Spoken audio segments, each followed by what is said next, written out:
আজকে আমরা এই যে সিঁড়ির বা স্টেয়ারকেসের সেকেন্ড ল্যান্ডিং যেটা আছে ওইটা রড বাইন্ডিং দেখাবো।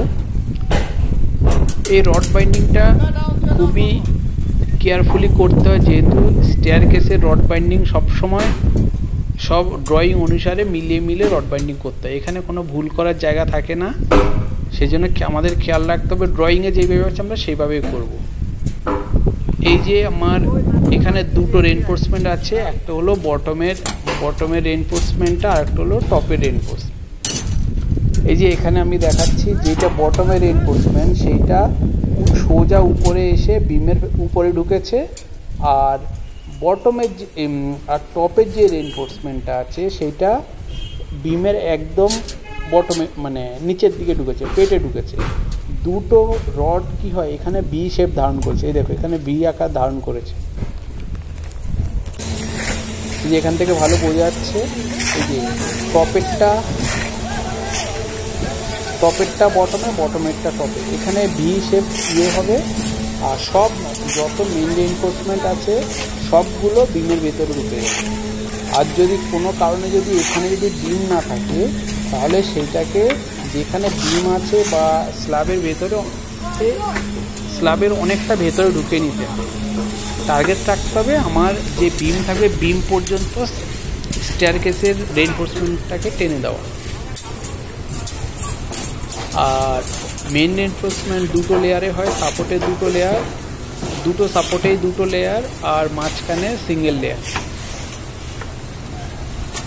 এই যে বটমে দুটো লেয়ার আছে। যেহেতু আমার এটা সেকেন্ড স্টেপ মানে সেই জন্য আমরা প্রথমে স্টেপ স্টেয়ার করার আগে দেখেছি, প্রথমে স্টেপ করার পরে আমার এই রডগুলোকে বের করে রাখতে হবে। একটা রডকে পুরো 7 পর্যন্ত, আর একটা রডকে L/4 পর্যন্ত মাপে যা আসে এই যে এখানে পর্যন্ত। এই উপরের যে জালিটা আছে দুটো জালি, একটা বটমের জালি একটা টপের জালি।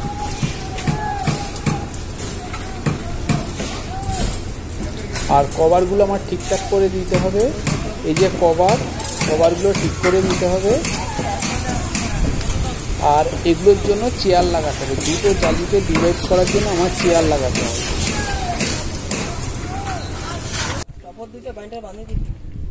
এই যে আমার এইটাতে ভালো করে দেখা যাচ্ছে এই যে দুটো জালির মধ্যে যে ফাঁকাটা থাকে, মানে এটা হলো আমার ইন্টারমিডিয়েট ল্যান্ডিংয়ের পরে, মানে সেকেন্ড স্টেপ যেটা হয় মানে সেকেন্ড গোয়িং যেটা হয় ওখান থেকে যে শুরু।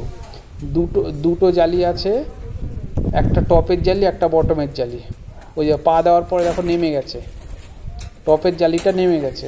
এই জন্য যেন না নেমে যায় এখানে আবার চেয়ার প্রোভাইড করতে হবে। দুটো জালিকে সেপারেট করার জন্য চেয়ার দিতে হবে। আর এই যে ডিস্ট্রিবিউটার বার যেগুলো আছে সবসময় ডিস্ট্রিবিউটার বারগুলো মেইন বারের উপরে হবে। এই যে মেইন বার তার উপর হলো আমার ডিস্ট্রিবিউটার বার। আর টপের জালির ক্ষেত্রে ডিস্ট্রিবিউটারটা নিচে দেওয়া যায়। আর এই যে রড বাইন্ডিং হয়ে যাওয়ার পরে আমার তারপরে সিরিজ স্টেপ দিতে হবে। সিরিজ স্টেপগুলো ঠিকঠাক করে দিয়ে রাখতে হবে। আর সাইডে যে ট্রায়াঙ্গেলের মতো যে সিরিজ স্টেপের জন্য ওগুলোকে ঠিকঠাক করে মানে সেটিং করতে হবে, কেন কি এইটার উপর দিয়ে অনেকে হাঁটাচলা করবে, এটা যেন কোনোভাবে যেন ড্যামেজ না হয়। আর সিঁড়ির স্টেপ মেলানোটা খুবই মানে হিসাব করে সিঁড়ির টোটাল হাইটকে মেজারমেন্ট করে সিঁড়ির স্টেপকে আমাদের হিসাব করে মেলাতে হয়। সেই জন্য সিঁড়িটা খুব কেয়ারফুলি করতে হয়।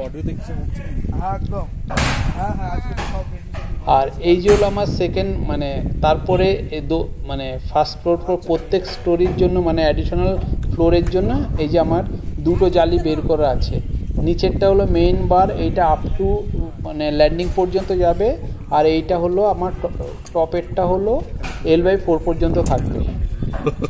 এগুলো সবই আমার এই যে বিম আছে বিমের থেকে যাবে। আর এই বিমটা যেহেতু এই বিমটা মেইনলি প্রোভাইড করা হয় আমার স্টেয়ারের রেইনফোর্সমেন্টগুলো সবগুলো এসে এই বিমে ঢুকে যাবে। সবসময় খেয়াল রাখতে হবে আমার এই যে বিমটা যেন কিছু জায়গায় মিস্ত্রিরা বিমটা দেয় না, কিন্তু বিমটা দেওয়া বাধ্যতামূলক।